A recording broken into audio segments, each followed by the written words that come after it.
Assalamualaikum warahmatullahi wabarakatuh. Sahabat Alkisah yang dirahmati Allah, pada kisah kali ini, akan mengisahkan kisah misteri kepala suci yang mulia Sayyidina Hussein yang berbicara dengan pendeta Nasrani. Yuk kita simak kisahnya. Kisah pendeta Nasrani yang masuk Islam setelah berdialog dengan jenazah kepala Sayyidina Hussein radhiyallahu anhu. Sayyidina Hussein adalah cucu Nabi Muhammad SAW, yang sangat tragis akhir hidupnya. Orang-orang yang membenci beliau, sangat kejam dalam membunuh dan memenggal leher beliau hingga putus.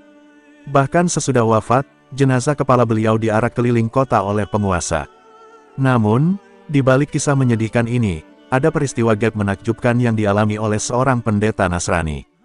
Ketika sang pendeta bertemu dengan jenazah kepala Sayyidina Hussein, hidayah Allah lalu turun kepadanya dan akhirnya ia pun memeluk agama Islam.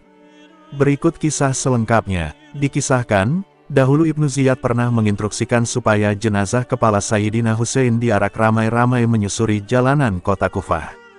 Diriwayatkan, saat Zaid bin Arqam sedang duduk, kepala Sayyidina Hussein lewat di sampingnya.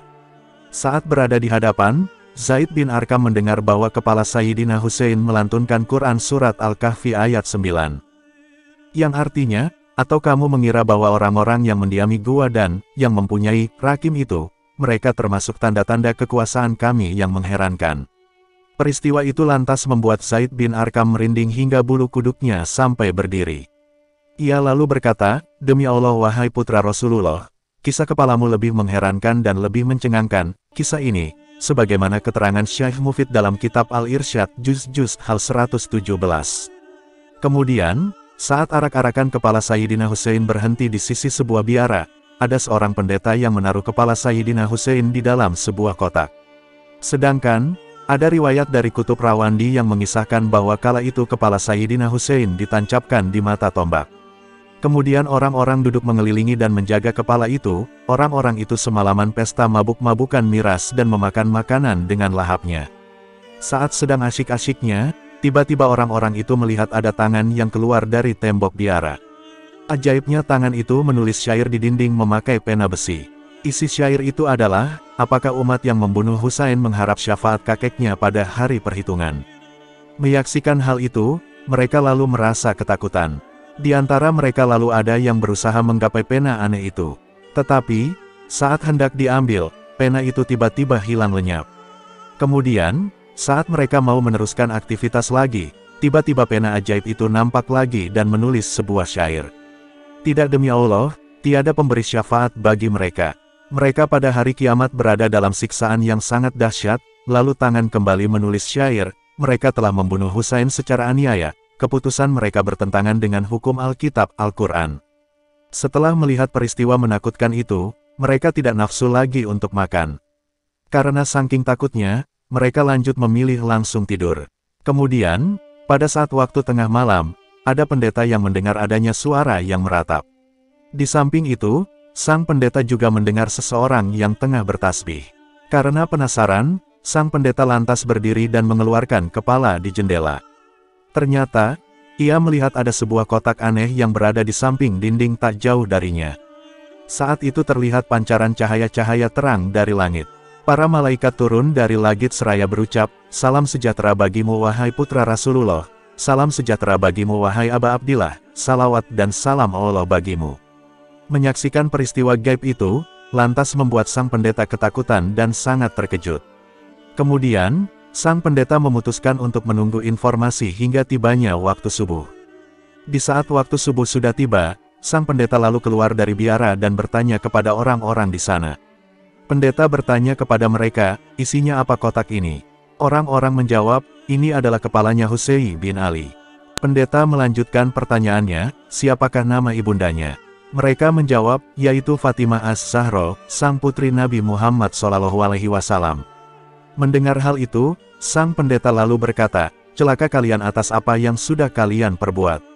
Sungguh benar apa yang diberitahukan para rahib kami bahwa apabila orang ini terbunuh, maka langit akan menurunkan hujan darah, dan ini tidak akan terjadi kecuali ia adalah seorang nabi atau wasi penerima wasiat nabi.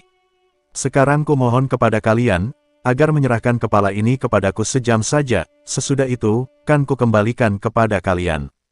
Namun orang-orang itu menolak dengan berkata, kami tak akan mengeluarkan kepala ini kecuali di hadapan Yazid, supaya kami nantinya memperoleh hadiah darinya. Sang pendeta lalu mempertanyakan apa hadiah yang akan diberikan Yazid. Kemudian orang-orang itu mengatakan bahwa mereka nantinya akan dihadiahi sekantong uang sebesar 10.000 dirham.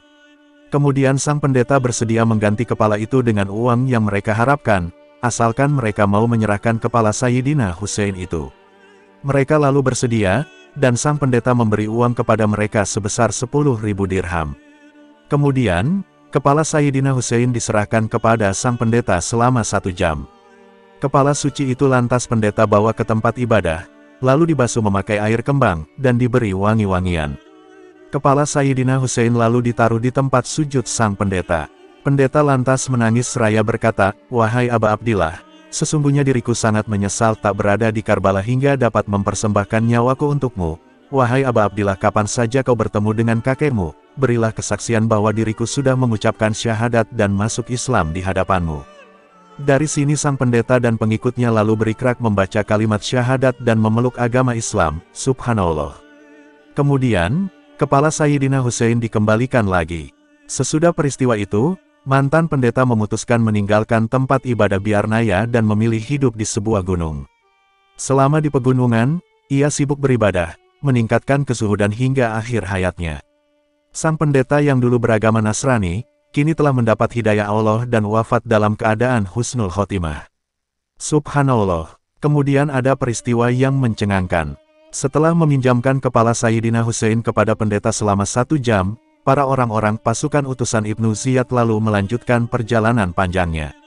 Mereka lalu sampai di daerah dekat Syam. Di sana mereka melakukan transaksi bagi-bagi uang hasil pemberian sang pendeta yang sebesar 10.000 dirham tadi. Namun saat uang mau dibagi-bagi, tiba-tiba uang didapati sudah berubah wujud menjadi tanah liat. Terkejutlah mereka. Dalam riwayat lain, dikisahkan bahwa sang pendeta sempat berkata kepada jenazah kepala Sayyidina Hussein, "Wahai kepala pemimpin alam semesta, diriku menyangka engkau adalah bagian dari orang-orang yang telah Allah gambarkan dalam Taurat dan Injil dan telah diberikan keutamaan tawil olehnya. Karena para pemimpin Bani Adam di dunia dan di akhirat menangisimu, aku ingin mengenal nama dan sifatmu." Kepala Sayyidina Hussein kemudian menjawab, "Sayalah orang yang teraniaya. Sayalah orang yang bersedih. Sayalah orang yang berduka. Sayalah orang yang dibunuh oleh pedang kezaliman. Sayalah orang yang dizalimi dengan perang melawan orang durhaka. Sayalah orang yang dengan tanpa dosa, hartanya dirampas. Sayalah orang yang dicegah untuk mendapatkan air. Sayalah orang yang diusir dari keluarga dan negerinya." Sang pendeta kemudian berkata, "Demi Tuhan, wahai kepala suci, jelaskan tentang dirimu lebih jelas lagi." Kepala Sayyidina Hussein berkata, "Diriku adalah putra Muhammad Mustafa. Diriku adalah putra Ali Murtado. Diriku adalah putra Fatimah Zahra. Diriku adalah putra Khadijah Kubra. Diriku adalah putra Urwatul Wuthqa. Diriku adalah syahid Karbala. Diriku adalah orang yang terbunuh di Karbala. Diriku adalah yang teraniaya di Karbala. Diriku adalah yang kehausan di Karbala." Saat para murid-murid sang pendeta melihat dan menyaksikan peristiwa menakjubkan itu, mereka lalu menangis. Tidak hanya itu, mereka juga kemudian mematahkan tiang salib. Sesudah itu, mereka lalu mendatangi Imam Zainal Abidin, dan di hadapannya mereka lalu mengucapkan kalimat syahadat masuk agama Islam. Allahu Akbar.